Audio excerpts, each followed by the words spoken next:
continue talking about cosmological perturbations. I will take some questions if you have before I go on. Nothing? All right. So let me just make a very brief recap of what we said yesterday. So we start studying these perturbations, and in particular we took a scalar field in the sitter.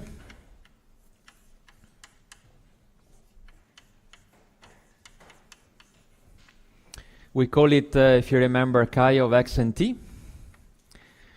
Okay, and we discover that defining this field sigma of x and t, which is, if I divide by the scale factor defined this way, we wrote down the equation of motion of this sigma field. We also introduce a conformal time that was defined by this differential relation.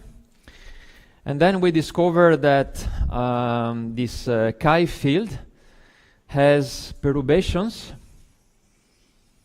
which, if I look at them when the wavelength is larger than the horizon, than the Hubble radius, during the period of the sitter, these fluctuations are constant in time. They freeze as long as the wavelength is larger than the Hubble radius. And we also discover that the corresponding power spectrum, which I remind you is defined by this relation,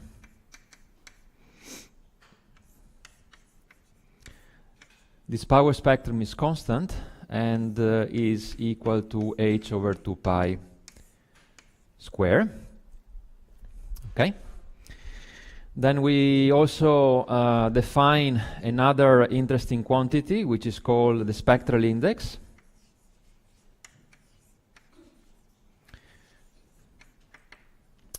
Which is defined to be n minus 1 by this relation, which is the derivative of the log of the power spectrum divided by the log of k. And we discover that this quantity is equal to minus 2 epsilon. Okay, where epsilon, I remind you once more, is defined by this relation, minus h dot over h square. Okay, and we found these results by using the trick assigning a given value to the Hubble rate, which is not exactly constant, but it changes with time a little bit during the period of inflation. And we look at different wavelengths. And the idea is that these wavelengths will go out of the Hubble radius at two different values of the Hubble radius. And we took that into account, assigning this label sub k to the Hubble rate. Okay? So now what I would like to do is to rederive this result in a more, if you like, in a less shortcut way, just doing the full computation. Okay, so I want to convince you that these results, you can get it in this way, but of course there is a more rigorous method, which we are going to do now.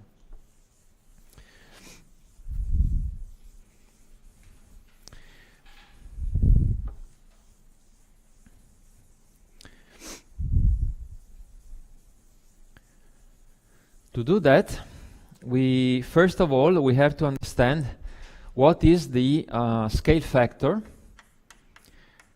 when we have a period of quasi-de Sitter. So we take into account the fact that epsilon is different from 0, okay, and we want to understand what is the scale factor. It's not exponential anymore, but will depend on epsilon. So to do that, we assume that h, of course, is always a dot over a. Okay, so you compute h dot, which is minus epsilon h squared by definition, And here I'm assuming, again, I want to reiterate this point, I'm assuming epsilon to be constant. So this h dot on the other side, I can derive it from here, is a double dot over a minus a dot divided by a square. Okay? So from this relation, I get that a double dot divided by a is equal to 1 minus epsilon times h square. We derived already this relation some time ago, a few lectures ago. And now I assume that my scale factor, a of t, goes like some power of time, and let me call it alpha. Okay? So from this relation here, you can find the value of alpha. You plug these ansatz into this equation, and you solve for alpha. If you do it, you're going to find that alpha is equal to 1 over epsilon. Which makes sense, because of course when epsilon goes to 0, you have to recover the exponential. Okay, so this is exactly why you have an inverse power of epsilon here. Next step is to say what is the value of the scale factor as a function of time. Okay. Now, from the relation between tau and t, you can immediately convince yourself, if you integrate this relation with this ansatz, that a of tau goes like tau to the power alpha 1 minus alpha. Okay. So, for instance, if you take a period of radiation, where you have the square root here, if you remember, you get that a of tau, so let me just write it down just for you to remember. If you have a radiation period, you have that a goes like tau. If you have a period of matter, for instance, where alpha is equal to 2/3, you find that a goes like tau square. Okay? Well, but we are not interested in these two cases. We are interested in the case of quasi de Sitter. And if you expand the parameter alpha, when you plug this information in, you expand it for epsilon much more than unity, what you find is a of tau goes like, you can write it down as minus 1 over h divided by tau to the power 1 plus epsilon, which also makes sense. Because, of course, when epsilon goes to 0, we have to recover the usual result, minus 1 over h, 1 over tau, and then there is an epsilon there, because we are not assuming epsilon equal to 0 now. Okay? So all these algebraic computations are done in the lecture notes, so I'm not going to spend so much time on them, because, of course, they are trivial. Okay, so once we have this relation, then we can rewrite the equation of motion for the field sigma that was defining the initial, my starting field chi. And if you remember, the equation of motion is going to be the same, the one I wrote yesterday, because yesterday I wrote an equation as a function of the scale factor. So the equation of motion for the given mode k is going to be this one, the same one that we wrote yesterday. Okay. Where now, though, we have to plug the relation that we just found. When you do so, first of all, you have to compute what is a double prime divided by a. Okay, and this is equal to 2 plus 3 epsilon divided by tau square. Okay. That you can do taking the derivatives, the first derivative, second derivative, then you divide it by a, you expand for small epsilon, and this is what you find. Okay. So now, once you have done this step, you have to plug this relation into the equation and solve it. That's as simple as that.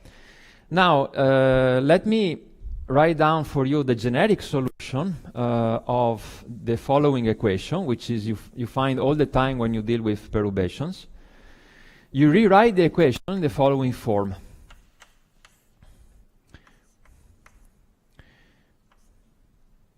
Let's say like this.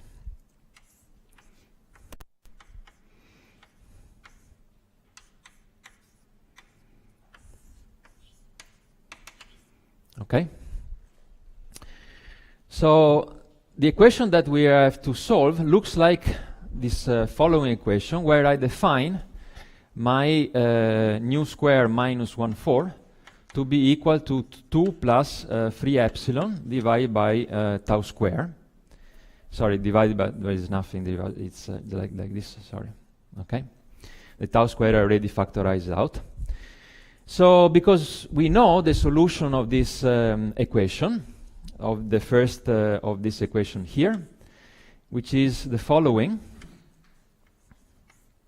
is going to be the square root of minus tau. Remember that tau is negative, and then the solution is Hankel functions of the first kind with some coefficient C1, let's say, plus the second Hankel function as a function of minus k2. Okay? In this particular case, nu square is given by this relation. Okay? But this is the general solution of this equation. Now the next step is simply to look at the behavior of the Hankel function of the first and second kind in the ultraviolet, when minus k tau is much larger than unity, and in the opposite regime, in the infrared, when minus k tau is much more than unity. And you want to, first of all, impose that this condition in this solution in the ultraviolet is the usual plane wave that we discussed yesterday. This will fix the coefficients, C1 and C2. In particular, it will tell you that C2 is equal to 0. Okay? And what you're going to discover is, in fact, if you do this simple exercise, is that sigma k tau goes like, there is a coefficient, numerical coefficient, which I don't remember. It goes like 1 of the square root of 2k times minus k tau to the power 1/2 minus nu. Okay? When I take the limit that minus k tau is much more than unity. So I'm looking at the perturbation when the wavelength is above the Hubble radius. Okay? So it goes like this. And then, if you go back to our initial field, what you discover that the sigma field has the following behavior. The sigma field instead goes like, when I take minus k tau much more than unity, it goes like minus k tau to the power 3/2 minus nu. Okay? It is just coming out from the expansion of the Hankel functions for small arguments. Okay? So here, what you have to do now, you have to take your parameter nu, whatever it is. In this case, the nu, you get it from here. You expand for small epsilon. Okay, so you see, when epsilon goes to 0, you have nu square equal to 9/4. You take the square root, it's 3/2, so this object is going to disappear when you subtract. But of course, now epsilon is not equal to 0, so, and if you do the expansion, you're going to find that nu is in fact equal to 3/2 plus epsilon. Okay. So you see from here that the power spectrum for the chi field, which goes like the square of the mode function, you get a minus 2 nu, but minus 2 nu means you have a minus 2 epsilon dependence, which is left compared to the massless case. Okay? And therefore, when you compute the spectral index, you're going to get the minus 2 epsilon that you get with the trick that I told you. Okay? Is that clear, more or less, the logic? Or so I mean, you have to solve the equation. Usually the equation looks like this. The only problem of this kind of computation is to evaluate this nu. Okay, so once you have the nu, you apply the generic formula that are always the same for any nu. You apply them, you expand, and then you find the behavior as a function of k. That's very easy. Okay, so there is some mathematics involved, so I don't want to spend so much time on it, but this is the logic. Yes?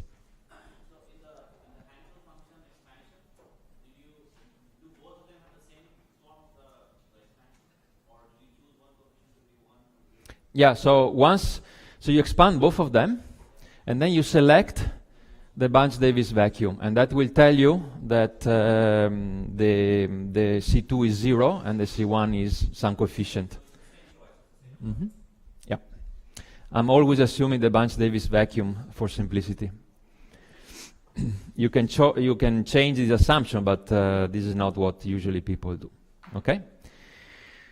So you learn from here that the extra dependence of the spectral index, the deviation from 1, comes from the fact that the scale factor is in fact not really an exponential, or in conformal time is not exactly 1 over tau, but it deviates a little bit from there. That's it. Okay? Notice though that the function, the mode functions, the chi, is above the Hubble radius, is time independent. Okay? The dependence on the epsilon goes only into the momentum k. But the function itself is constant on super Hubble scales. Okay, so this concludes more or less the quasi-de Sitter case. And is there any other question that I can answer about this case? No. So now, what I would like to do is to go back to the case in which I set epsilon to 0. So I take one step back, and I would like to try to explain why the result looks like the way it does. Why we are getting a power spectrum which is flat. Because there is a nice argument, and I think it's interesting to learn it. So let's set epsilon to 0 again. Okay, and again we wrote this relation already many times.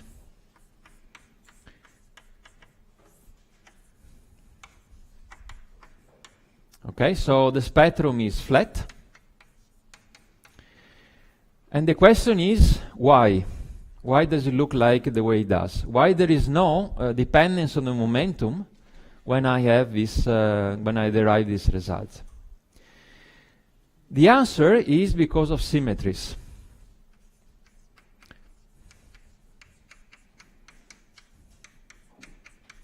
So to some extent, one could have guessed this result from the beginning without doing any computation. And let's write down the metric we started from.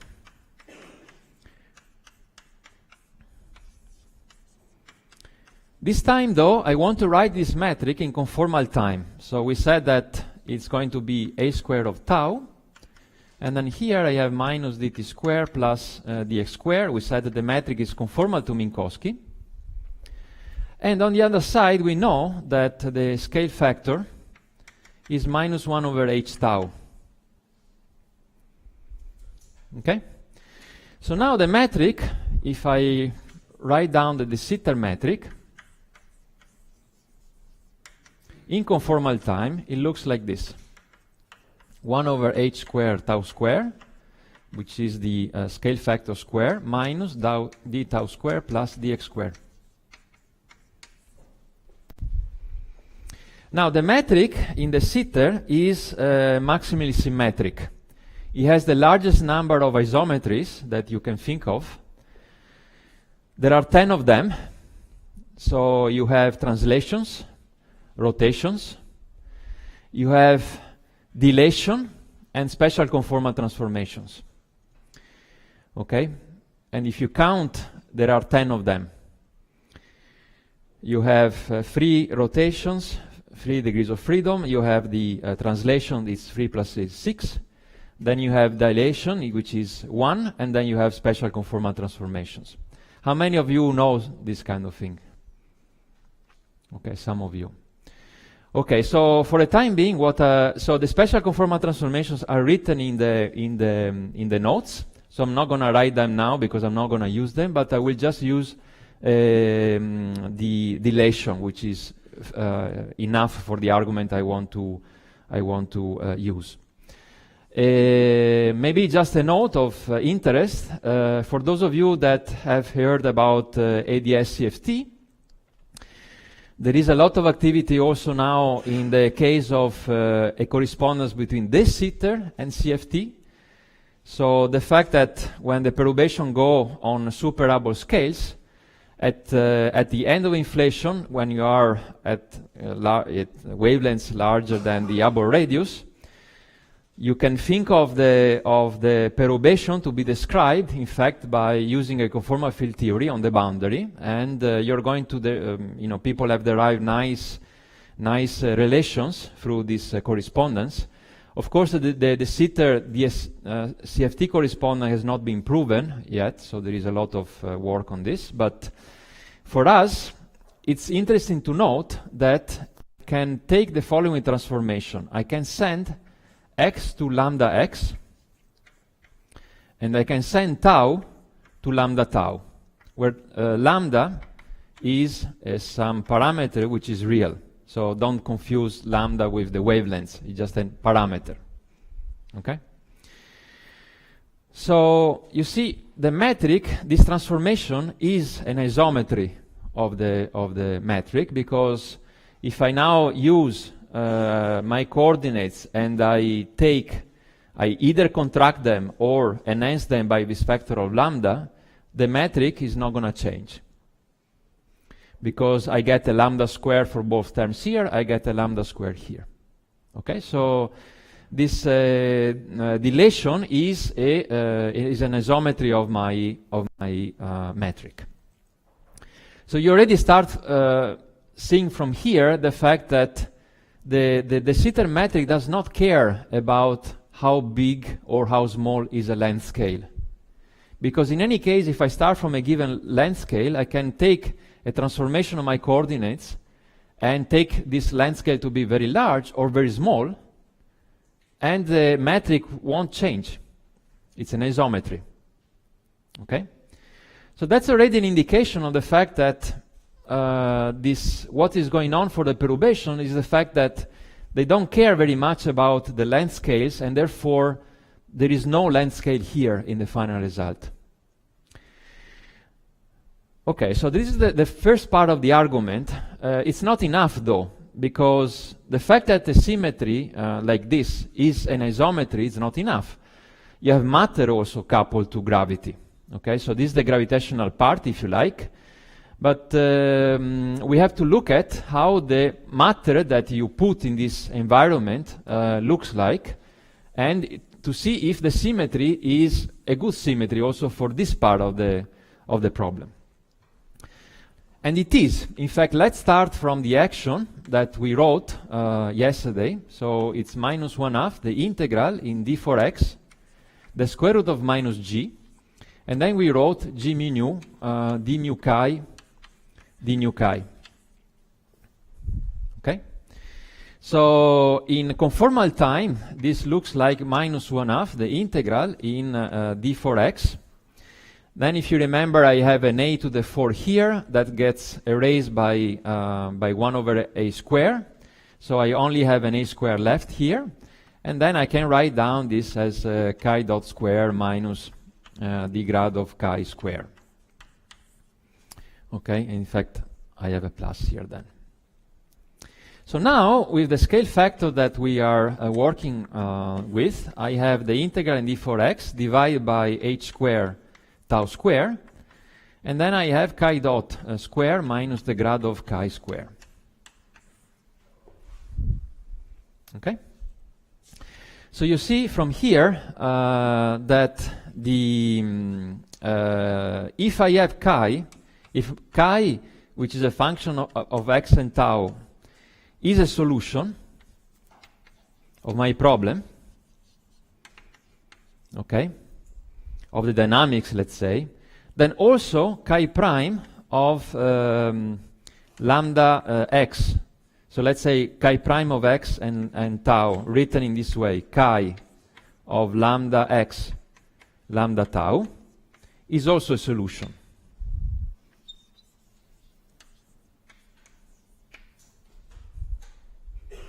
Okay?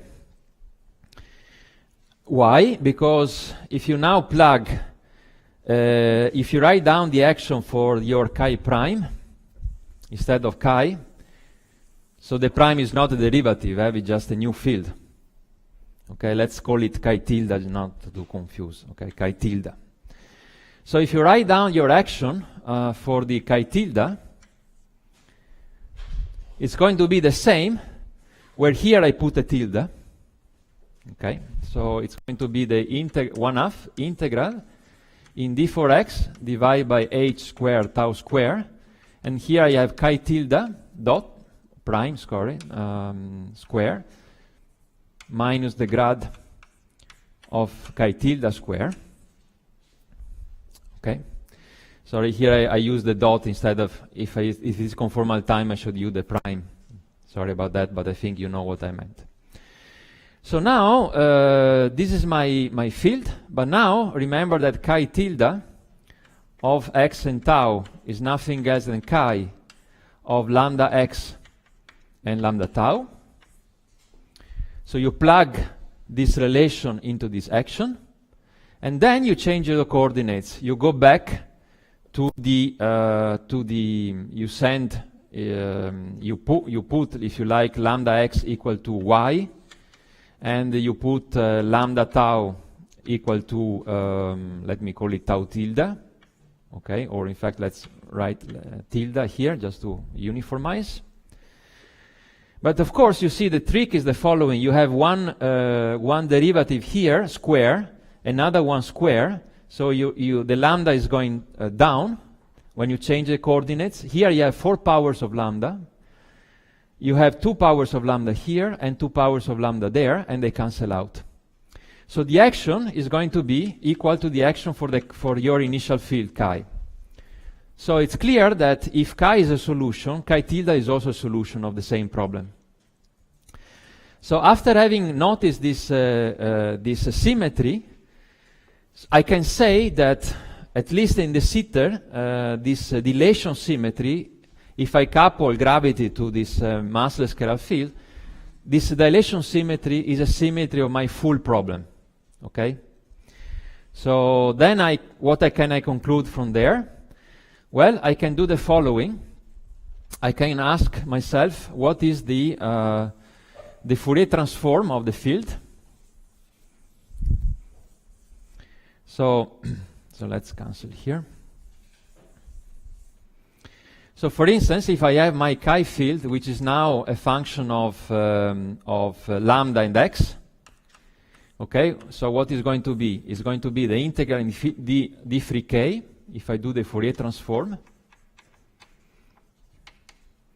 And then I have e to the I k dot lambda x times chi sub k, okay,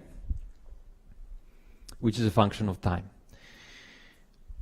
But then you see what this relation is telling me that if chi sub k is the Fourier transform of my initial field, then by changing by setting k dot lambda equal to some other momentum p, and therefore k is equal to p over lambda. So here I'm going to get a lambda to the minus 3. Here I'm going to have p dot x, and here I have to change the momentum. So this relation is telling me that if I do the transformation, the dilation, I have that my Fourier transform goes like 1 over lambda cube times chi of k divided by lambda.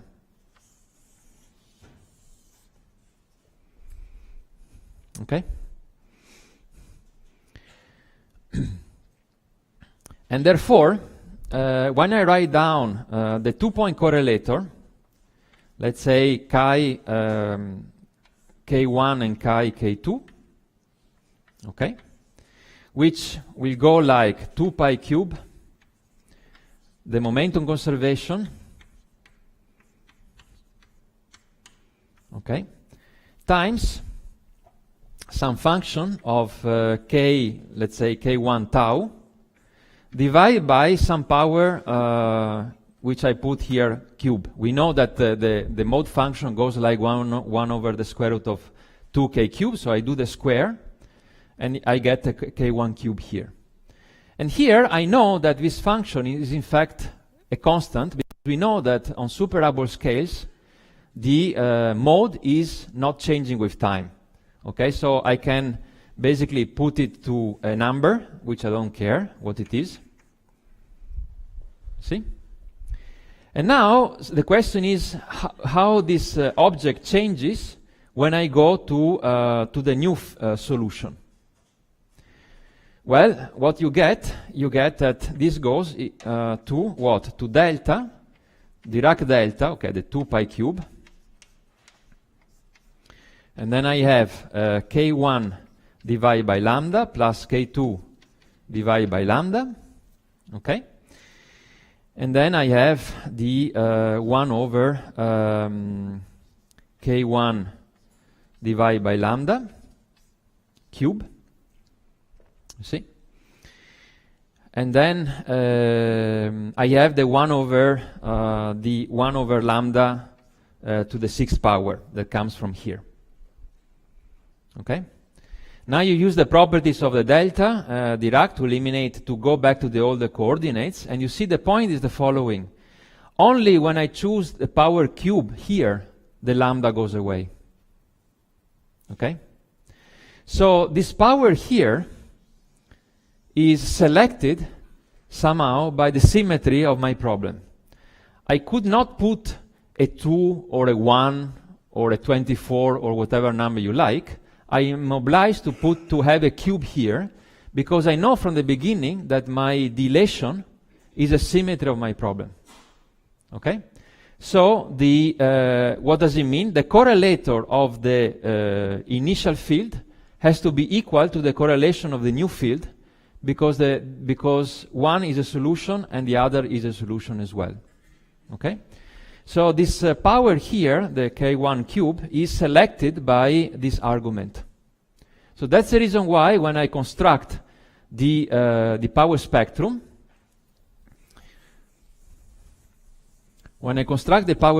which is k cube times the mode function, the k goes away. Okay, so remember that this value goes like 1 over k cube, and then when I multiply by k cube, then it goes away. Okay, and this is because of dilation. Okay, so even without knowing the final result, in principle you could have guessed the relation that is behind this behavior.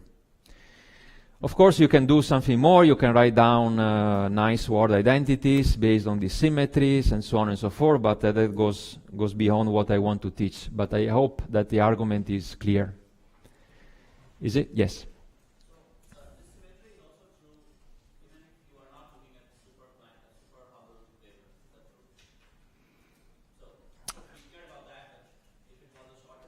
Yeah. Yes, but okay, sorry I erased, but you see there was the crucial point that I chose this function, the k of tau, that was a constant, so I'm obliged to look at super-Hubble scale to use the argument. But in principle, yes, the isometry is there and the action is invariant. Yes.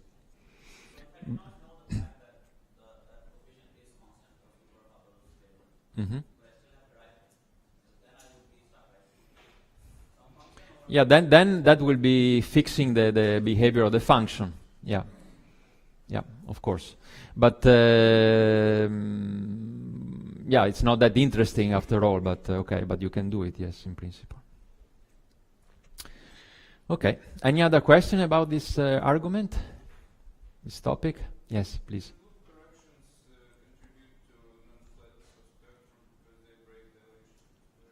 Yes, if you are away from the sitter, this symmetry is, there are symmetries which are broken.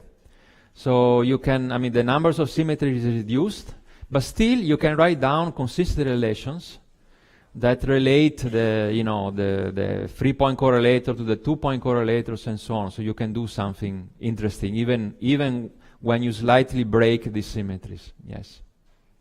Yes. In fact, this is a very interesting topic, and people have worked it out for some time. Any other question about this? Okay. So maybe since I want to now start complexifying the problem, because now I want to couple these perturbations to gravity, so which is another big chapter of how we go. It's a big step we need to take in order to get the final result. Maybe we should take a few minutes break here, and when we come back we start the real thing. Okay, so far we have been joking, now the real thing is coming. Okay? Alright, so let's take a 5 and then we'll reconvene very soon.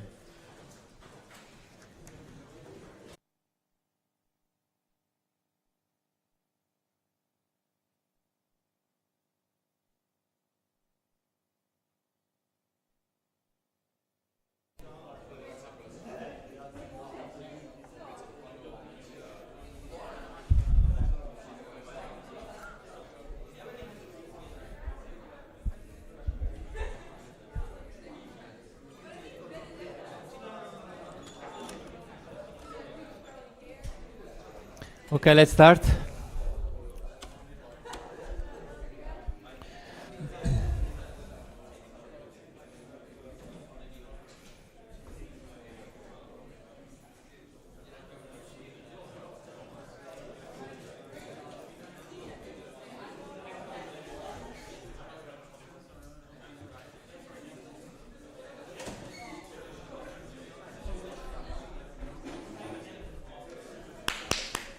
Let's start.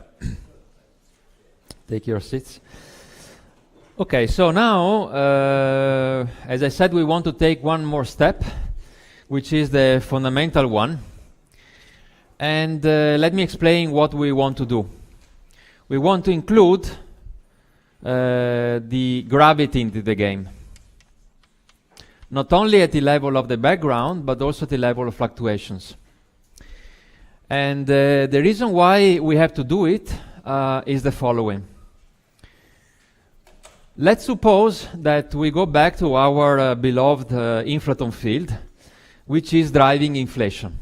Okay, so far I've been talking about the generic scalar field. Now let's give it a name. I want to consider the inflaton field.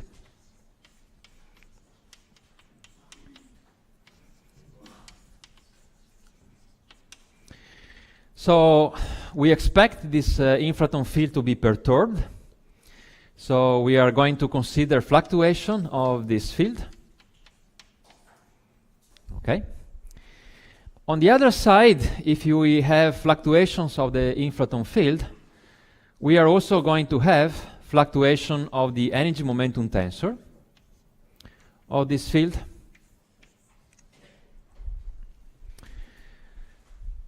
Now, the fluctuation of the energy momentum tensor, of course, through the Einstein equation, will also lead to fluctuation of the metric. Correct?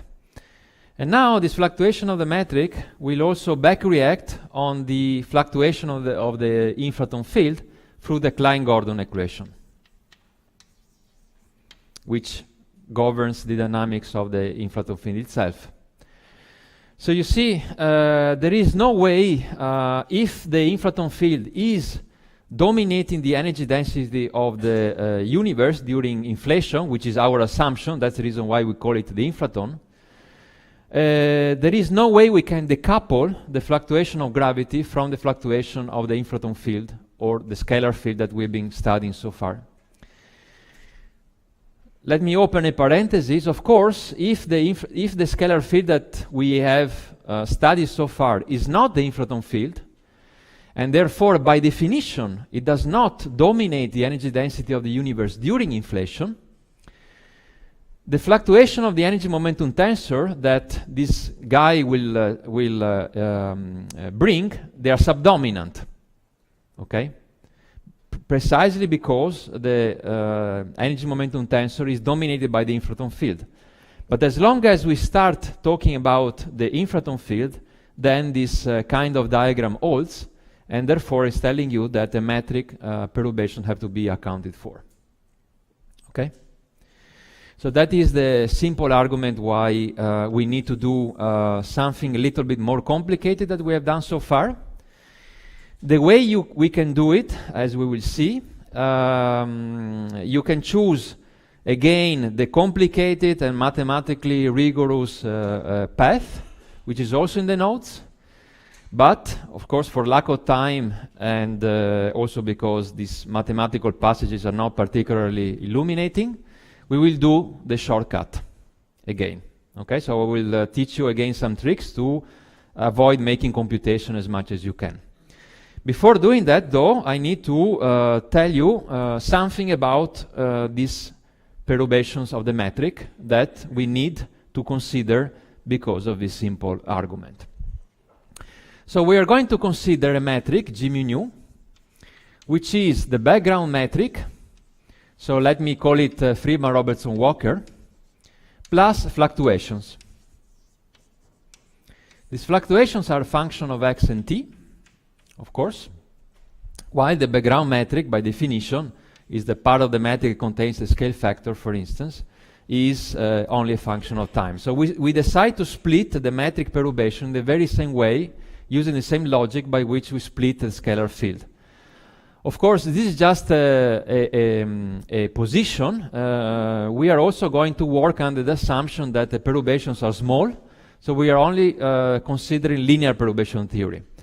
Of course, if we have time, we will discuss what happens when you go to higher order, but for the time being, this is just linear perturbation theory. Okay? All right, so now the next step, I want to ask myself, what are the degrees of freedom that are inside this metric? In particular, I'm interested in the scalar part of the perturbations. When I say scalar or vector or tensors, I mean objects that have the correct transformation with respect to rotations in spatial coordinates. So for instance, when I mention a scalar part of the perturbation, I will mean that part that does not transform under the rotation and the vector correspondingly, and so on and so forth. So spin 0, spin 1, and spin 2. Okay, so my question is, how many scalar I have in this metric here. Once I discover how many scalars, I will add another scalar, which is my infraton field, and that will make the full calculation. Okay, so let's do this exercise for a dimension, for a generic dimension of my space-time, which I call it n plus 1. Okay? Of course, in the realistic case, we are interested in n equal 3, and 1 is the time component, of course. But let's do the computation in general. With this setup, so let me devote this right-hand side of the blackboard to the final result, and here I will elaborate the intermediate steps. So, how many components I have? This is a symmetric matrix, okay? So, of course, I will have 1 over 2 n plus 1 times n plus 2 initial elements. Okay? On the other side, we know that GR is a gauge theory. I can make a transformation of my coordinates in order to remove some degrees of freedom, and how many coordinates transformation I can do, n plus 1. So in general, I have to remove, I can remove n plus 1 degrees of freedom. But remember that we are after the scalars. So let me just write down here, I write down transformations. I use a transformation that I'm allowed to do. Now I want to start removing the vector degrees of freedom and the tensor degrees of freedom, because I want only to be left with the scalars. So how about the vectors? The vectors, you know that in general you can write down any vector vi as you use Helmholtz theorem, div, let's say the gradient of a scalar plus something, which let me call it wi, okay, such that the gradient of the divergence of w is equal to 0. Okay, so in general, how many degrees of freedom I have, which are purely vector? This is a scalar, so instead of having n, you have n minus 1. So I remove minus n minus 1, and here I remove, let's use this symbol, I remove the vector degrees of freedom. Okay? Now I want to remove the tensors. The tensors also, how many tensors, so let's here is the vector, the tensors. How many of them I have to start from? I have 1/2 n plus 1. Okay, if you look at the n part of the metric, the symmetric part. And then you know that the physical degrees of freedom are, you have to impose a transverse condition and a traceless condition as usual in GR. So I have to remove minus n, which is a transverse the condition, and then minus 1 from the traceless condition. Okay, so those are I have to remove those. So I have minus 1/2 n plus 1. Okay, so let's say minus this thing, minus n minus 1. Okay? Now, if you do this computation, at the end, for any n, you end up with 2, if I did the computation correctly. Okay? So there are 2 scalar degrees of freedom that we want to analyze, that we have to deal with when we consider perturbations during inflation. I'm not saying that the vector perturbation and the tensor perturbation are not interesting. In fact, the vector perturbations during inflation, they will decay off very quickly. Why? Because, of course, a vector, you have to think of it as associated to a gradient, for instance, and the gradient goes like 1 over a length, and the length scale during inflation goes like 1 over, the length scale goes like a, so 1 over L goes like 1 over a, so they decay very promptly. The tensor perturbation we will analyze later on.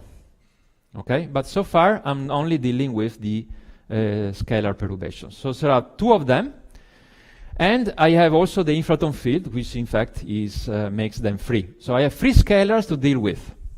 So you see the problem gets a little bit more complicated than the one that we have solved so far, because I have in principle to write down equation of motions that are closed and that they tell me the dynamics of these 3 degrees of freedom.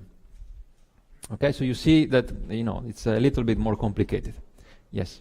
Can I identify those scalars with any components of the metric? Yes, in general you can assign, in fact this is the next thing I wanted to talk about. In general you can put these degrees of freedom wherever you like.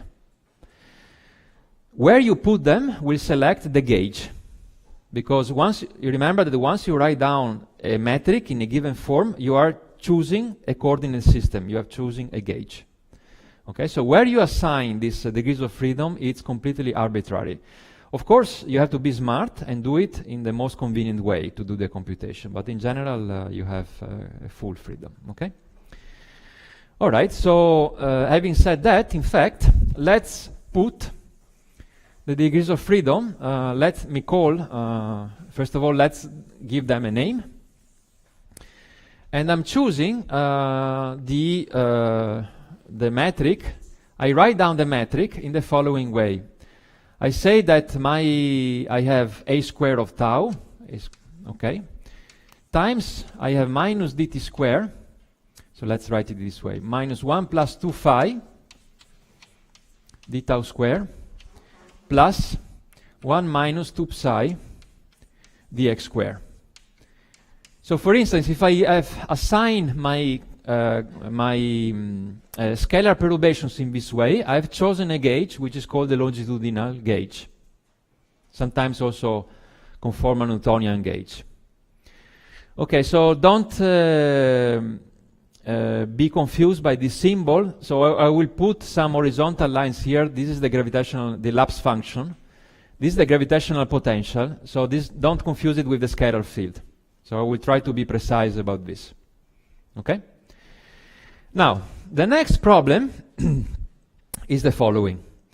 You know that the general relativity is a gauge theory, where the gauge transformations are your coordinate transformations. So you know very well that in order to define quantities that you can observe, you have to define physical quantities, and therefore quantities which are gauge invariant. Okay? So the next step that I want to take is to define quantities which do not change when I perform a coordinate transformation. Of course, you can also do the opposite. You can say, no, I fix the gauge once forever, and then I will go on with that gauge. But of course, you have to be careful, because maybe along the way you make some mistakes and you don't know if the final result is correct or gauge invariant. So it's always better to construct gauge invariant quantities to be sure that whatever gauge you choose, the value of that observable will be the same. Okay? So dealing with the metric perturbations is a little bit more complicated than what we have done so far, because you have to deal with the fact that these quantities do change when I change my coordinate system.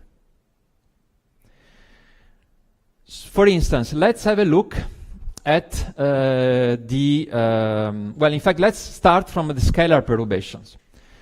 Let me choose a function f of x and tau, which is a scalar.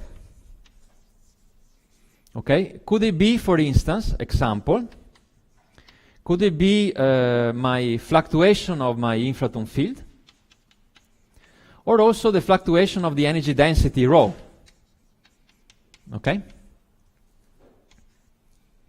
Let me choose a scalar quantity.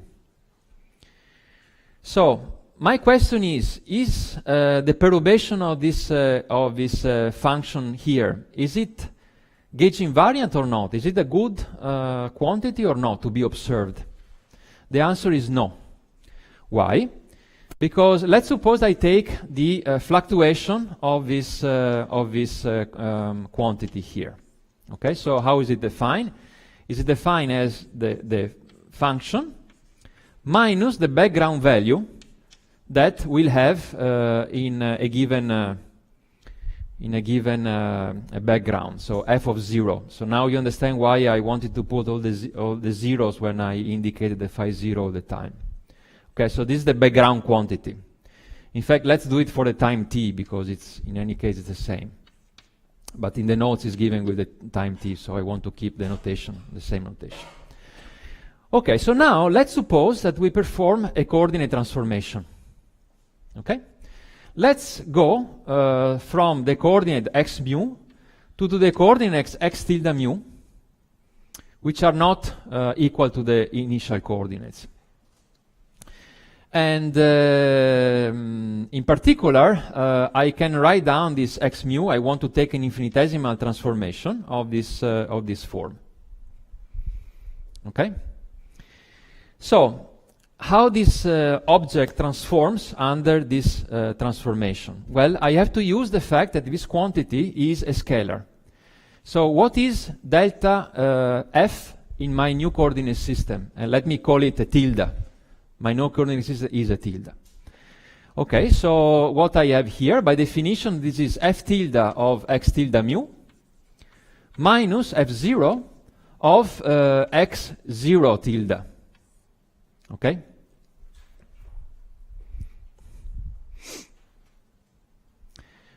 Notice that the f here, the background, does not have a tilde, okay, because that's a crucial point, because the solution mathematically is the same. But now you use the property that the guy is a scalar, and you know that the scalar has this property, this term in the right-hand side, it has to be equal to f of x mu, because it is a scalar. Okay? And now I want to expand in Taylor, and I will have f of x mu minus what? Minus f0 of x0 minus the first derivative of f0 times delta x0. So you see, this object here is delta f, my initial fluctuations, minus the derivative with respect to time of the background times delta x0. So I don't know if it is clear here, there is a dot. Okay? So what we discover from this simple computation is the fact that only constant in time scalar quantities are gauge invariant. If they have a non-trivial time dependence, they transform. So you can immediately conclude that you know, when you have a scalar field, you have to be careful about the time dependence to say if the quantity is gauge invariant or not. For instance, if I ask you, is the fluctuation of the inflaton field gauge invariant? What is your answer? How many says yes? Raise your hands. Oh, very well. Wait a sec. How many say no? Raise your hands.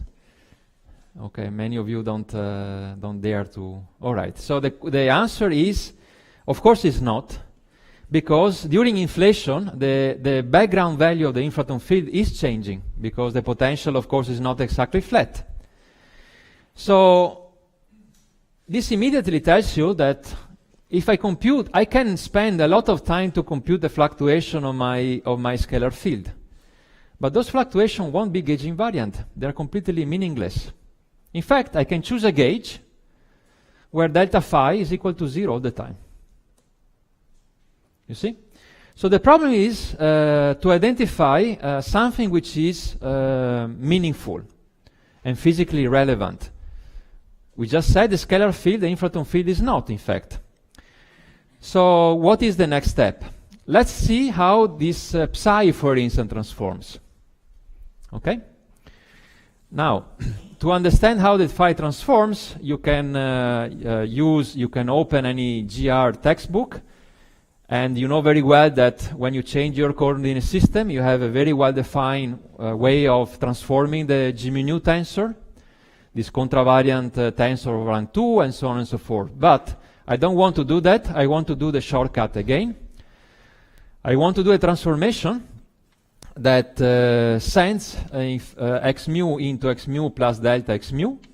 And in fact, I will be satisfied in only taking a transformation of the following form. Xi goes into xi, but x0 goes into x0 plus delta x0. So I take basically two different time labels, if you like, and I'm satisfied only by that for a time being. Okay, so what is, I know that GR is telling me that if I have a new, so let me call it this x tilde 0. If I have a new coordinate system, I know that the ds square has to be equal to the s tilde square. Correct? I mean, this is a fundamental property. So what I get from here that a square of x0 times 1 minus 2 psi has to be equal to a square of x tilde 0 times 1 minus 2 psi tilde. Okay, remember that I'm not changing the x coordinate, so I can write down this relation. And if you now expand this object in Taylor, like I did before, it's easy to see that psi tilde is in fact equal to psi plus h times delta x0. Okay, why? Because of course you expand in Taylor, this a square becomes a square plus 2a a dot, and you see the a dot, when you collect the a square you get the h. Okay, so you see that in the new coordinate system also the psi is absolutely not a gauge invariant quantity. So if I choose my gauge in this way, I make a coordinate system, this object will change. Very well, but it changes in a way that I can use, because now I can combine the two information that I got so far, and I can construct a gauge invariant quantity.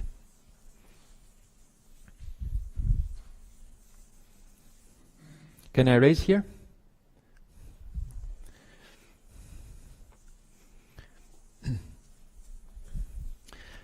And by the way, using the same trick, you can find all the possible transformation of all the components of the metric, but they are not interesting for us. So what we decided was that psi goes into psi plus h times delta x of 0. Okay? And we also learn how a scalar field or a scalar quantity transforms. In particular, let me choose the delta rho, the fluctuation of the energy density, which will transform in the following way. Delta rho minus rho dot 0 times delta x0. Okay? So from here, I can construct a quantity which is called zeta, which is simply psi plus h delta rho over rho dot 0, which is gauge invariant. So this quantity is gauge invariant. Okay? The reason is very simple. Zeta will go into what? In zeta tilde, which is equal to psi tilde plus h delta rho tilde divided by rho dot 0. Okay, then I open this thing, it becomes like this.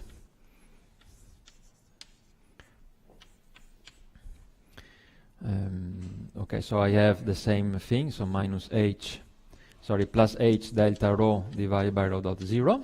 Okay, minus, here I have minus h delta x0, of course. Okay. When I transform the delta rho, because the rho dot 0 will cancel this piece here. Okay, so this is basically equal to zeta. Yes? No, it's true in general. Here I haven't done any assumption about the epsilon whatsoever. It is true in general. Okay, so this quantity is called, it's a fundamental quantity which is called the comoving curvature perturbation. So zeta is the comoving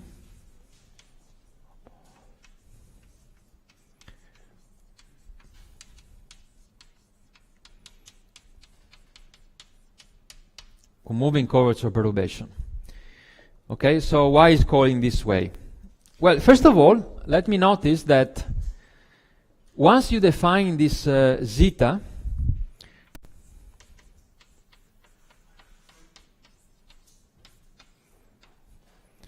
you can compute this zeta in any gauge you like, because it is gauge invariant.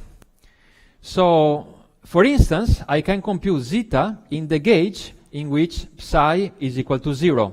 I can choose my coordinate system in such a way that I put everywhere in space psi equal to 0. And therefore, in this gauge, I have that zeta is h delta rho divided by rho dot 0. And this is called the flat gauge.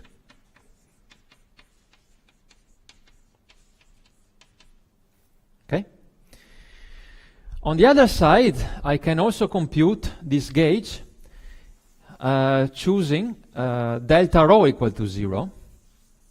So I can compute this quantity in any gauge, in particular delta rho equals 0. So I compute zeta in the delta rho equals 0 gauge, and I will get psi. Okay, so here I have to put a label because I have to remind myself that I'm working this gauge. So here also I should put a label to remind that I'm working in psi equals 0. So I have to compute there the delta rho in that gauge, and here I have to compute psi in this gauge. This is called the uniform energy density gauge, simply because, of course, I have no fluctuation of the energy density. So the energy density is uniform all over my space. Okay? So you see, now you have, basically you have two options. Either you write down an equation of motion for this zeta, for this quantity here, and you want to write down an equation of motion which looks like the one that we solved already yesterday, and also at the beginning of today's lecture. Or you simply want to be not that general. You choose a gauge and you go on and you compute your fluctuations in that gauge. Okay? So you have two options, and as I said, both of them are in the lecture notes. But for the lack of time, I will go for the second one, which is the easiest in terms of time. Okay, so let me also say that, in fact, there are infinite gauge invariant quantities. You can construct an infinite amount of them. Now, which one you choose to make connection to observations is observation itself that tells you which one you should choose. Let me also give you an example. There is another quantity which is gauge invariant, which is very similar to this one. In fact, during inflation in this roll they are the same, which is called this R is equal to psi plus h delta phi, so the fluctuation of the inflaton field divided by phi dot 0. This is also automatically gauge invariant because the delta phi will transform in such a way to get rid of the phi dot 0 here, and the psi will take care of the delta x 0. So this is another interesting quantity, and in fact what I want to show now is that in this roll regime the two quantities, the zeta and the r, are the same. So I will deal only with one of them, but in the literature you can find both. Well, let's start from the zeta. The zeta is psi plus h delta rho over rho dot 0. Now, you remember the equation of motion for rho 0 is the following. Rho dot 0 plus 3h rho 0 plus p0. So I put the label 0 to remind myself those are the background, is equal to 0. Okay? So from here I can solve for rho dot 0, and in particular I'm assuming that there is a scalar field, the inflaton field, and I know that rho 0 plus p0 is equal to, if you remember, is 1/2 phi dot 0 plus v plus 1/2 phi dot 0 square minus v. Okay, so you get simply the kinetic energy 2 times of it. Okay? So from here, I can write down the zeta is equal to psi plus h delta rho divided by what? Divided by minus 3 h phi dot 0 square. Okay? And then I'm almost done, because now you have to compute what is delta rho. But delta rho is of order of v prime times delta phi. On the other side, if you use rho roll, you know that 3h phi dot 0 is equal to minus v prime. So this object here, I can also write it down as minus 3h phi dot 0 times delta phi.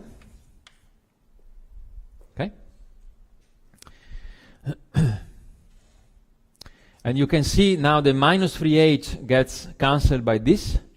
The 1 power phi dot 0 cancels 1 power of phi dot 0 here. And therefore this quantity is simply psi plus h delta phi over phi dot 0. Okay? So this quantity is in general a quantity r which is not the same as zeta, but for this particular case it happens to be up to higher correction. It is the same as the zeta that we will discuss from now on. Okay, so I say that because in the notes I use most the r, but in these lectures I will go on with the zeta, but I just show you that in fact they are the same. Okay, any questions so far? Nothing? Is it all clear? Yes.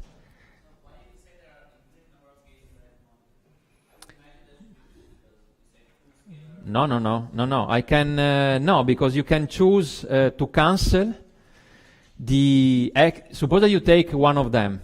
Okay, so you make a transformation and you have an extra piece. You can choose to cancel this extra piece using, I don't know, some other quantity, the divergence of a vector, which also will transform and so on and so forth. So you can do many things.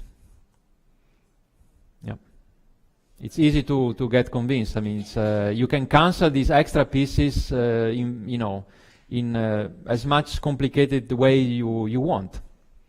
Now let me tell you though that of course, as I said before, not all the gauge invariant quantities are equivalent, because it is the problem that you want to solve and the observations that you want to make, the observable, that will tell you what is the gauge that it's better to be used. Okay? So there's no one-to-one correspondence between the things that you can observe and the number of degrees of freedom that you counted to show there are two scalars. I'm not sure I understand your question. So for instance, we will see that for the temperature anisotropy, you can relate the delta T over T to the zeta directly. Okay? So in that sense, the zeta is a fundamental quantity because of that. But for instance, I can give you another example, but of course it will be a little bit, I'm not sure it will be much familiar with you. But suppose that I want to do last scale structure. I want to see how a dark matter halo will start clumping and collapsing, for instance. Okay, so during the evolution, you know that the dark matter, there are big objects, and then they start, the delta rho over rho grows, and they drive the last scale structure formation. For instance, in this case, you use a model which is called the spherical collapse model, where you say that okay, you have this sphere that it behaves like a closed universe, which starts contracting. And then at some point, you make a mapping to the linear perturbation theory, and you say that delta rho over rho is of order of 200, let's say, which is a typical halo, when the mapped linear perturbation is 1 point something. Okay, so okay, I don't want to go into detail. But there, in order to study the properties of this thing, you better choose the synchronous gauge, the gauge where the dt square has a 1 in front, and so on. So you see, and in fact, if you do the computation in the gauge where you, like in the longitudinal gauge, the quantities look much more complicated. So you see, there is it's a choice that you have to do in a smart way all the time. Okay. Any other question? Yes, please. So we have tried the fact that psi is gauge invariant. Yes. But we only consider a specific type of transformation. Yes. Yes. And it's good enough because, of course, what we are after are perturbations on long wavelengths. So we want to characterize the perturbations on wavelengths which are much larger than the Hubble radius during inflation. I can write down the transformations, the more generic ones. In fact, I mean, you can find them in any textbook. But of course, those will come with gradients. In the very same way, it comes with the dot. So those gradients are subleading in that term because I'm looking at fluctuation which are on superable scales. Yeah. Yeah. Any other question? Yes. Actually, you actually proved that zeta is the same as r. So in what sense there are difference? Because here I'm using the assumption of zero roll. Okay, so that is the reason why. Okay, so now I will take the next step. Since now we know that this zeta is a good quantity, is a gauge invariant quantity, and I want to take the last step, even though I will elaborate more tomorrow. I want to take the last step and compute the power spectrum of this quantity. Okay? As I said before, you can do it writing down a second order differential equation for r or zeta, and then you solve it in the way I was teaching you this morning with the new square and so on. But let's take a shortcut and let's do the computation in a little bit smarter way, in terms of time at least, which is the following. So my question is, what is the power spectrum of this quantity zeta? Okay?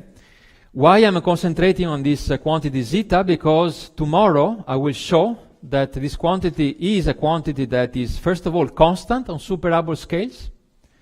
So therefore it's a good quantity to deal with. And also I will, tomorrow we will show that this quantity is directly related to physical observables. So this quantity P of zeta, what is this? Well, I want to compute it. Since I don't want to do so many computation, I computed it in the flat gauge. Okay? So what you have to do is simply to say what is H. So this is going to be H delta rho over rho dot, computed in the gauge, in the psi equals 0 gauge. But on the other side, we just saw that this is delta phi divided by phi dot 0 computed in this gauge. Okay? So now you understand why I've been spending so much time in studying the properties of a scalar field, massless scalar field, in the sitter. Because now you see what I have to do. I have to write down the equation of motion of the fluctuations in a universe which is expanding, like in quasi de Sitter, but a universe in which the gravitational potential psi is 0. This does not mean that all the metric perturbations are 0, because remember that there is also, for instance, the lapse function. Now, I don't have time to show, though, that up to higher order, the equation of motion of this delta phi is precisely the equation of motion of the scalar field that I've been dealing with so far. Okay? Of which we know everything now. Well, not everything, but lots of things. Okay? So now, what this is telling me is the following. This delta phi will have a power spectrum, which is given by the famous h over 2 pi square. The phi dot we know, because it's coming from the background evolution of the system, and the Abel rate we know. So I can say, at the end of the day, that the power spectrum of this quantity zeta is nothing else than, so if you like, let's say the variance of this quantity is nothing else than h square that comes from here, h over 2 pi that comes from there, and then divided by phi dot square 0. Okay? So I know already the variance, and therefore I know the power spectrum. Okay?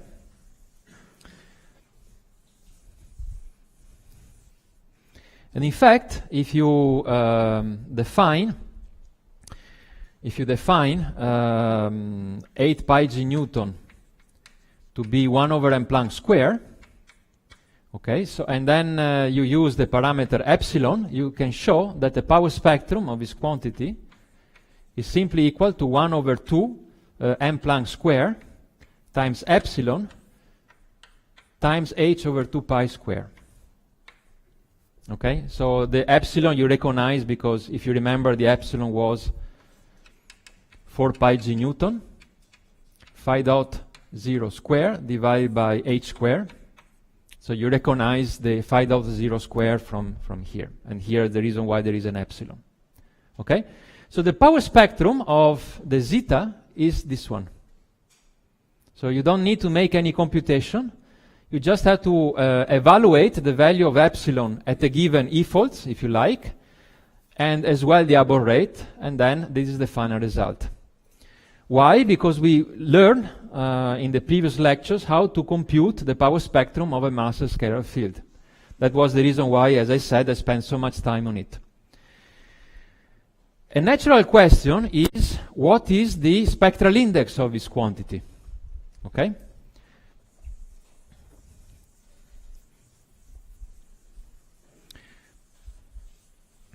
So let's compute the spectral index.